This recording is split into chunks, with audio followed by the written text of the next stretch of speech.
গতকাল থেকে একটা বিষয় লক্ষ্য করছি, আমরা ইএমআইএস এর ওয়েবসাইটে প্রবেশ করতে পারছি না।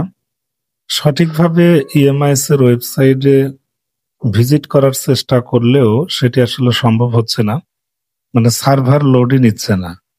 তো আপনাদের ক্ষেত্রে এই সমস্যাগুলো হচ্ছে কিনা, বা আপনারাও ইএমআইএস এর ওয়েবসাইটে ভিজিট করতে আমার মতো সমস্যার সম্মুখীন হচ্ছেন কিনা অবশ্যই একটু জানাবেন। স্ক্রিনে আপনারা যে লিঙ্কটা দেখছেন, এটি হচ্ছে ইএমআইএস ওয়েবসাইটের অফিসিয়াল লিঙ্ক। সো এই লিঙ্কে আমরা মোবাইল বা কম্পিউটার কোনো ডিভাইস থেকেই লগ ইন করতে পারছি না, সমস্যা হচ্ছে। আপনাদের ক্ষেত্রে এরকম হচ্ছে কিনা অবশ্যই জানাবেন। আর আপনারাও আমার মতো প্রবেশ করতে সমস্যার সম্মুখীন হচ্ছেন কিনা বলবেন।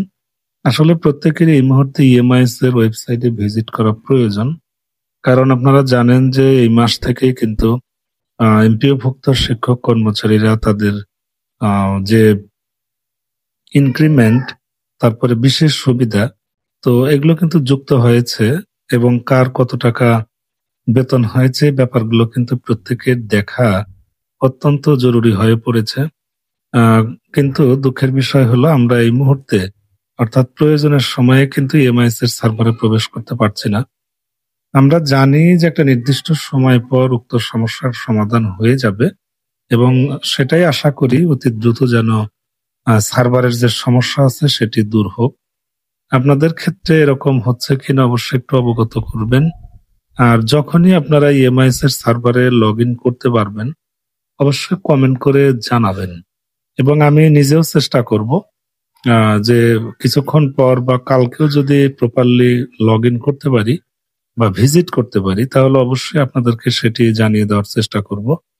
সো আপনারা একটু মন্তব্য করবেন, যে যেখান থেকে ভিডিওটা দেখছেন আপনারা একটু ভালো করে ট্রাই করে দেখেন যে ইএমআইএস এর সার্ভারে এখন প্রবেশ করা যাচ্ছে কিনা। আর যখনই সার্ভার ওকে হবে আপনারা অবশ্যই চেষ্টা করবেন কমেন্টস এর মাধ্যমে সেটি জানিয়ে দিতে, আর আমি নিজেও সেটি আপনাদেরকে অবগত করার চেষ্টা করব। যাই হোক, ভালো থাকবেন সবাই। সার্ভার ঠিক হলে আপনাদেরকে কি পরিমাণ বেতন বর্ধিত হলো, কার ইনক্রিমেন্ট কিভাবে হলো, তারপরে বিশেষ সুবিধা কি হারে যোগ হলো, পুরো বিষয় তখন আমরা আসলে জানতে পারবো। সো আমরা একটু অপেক্ষা করি। অবশ্যই আমার ইউটিউব চ্যানেলের সাথে থাকবেন। আর যারা অলরেডি আমার চ্যানেলটি সাবস্ক্রাইব করেছেন ধন্যবাদ, আর নতুনদেরকে অবশ্যই সাবস্ক্রাইব করার বিনীত অনুরোধ রইল। ধন্যবাদ সবাইকে।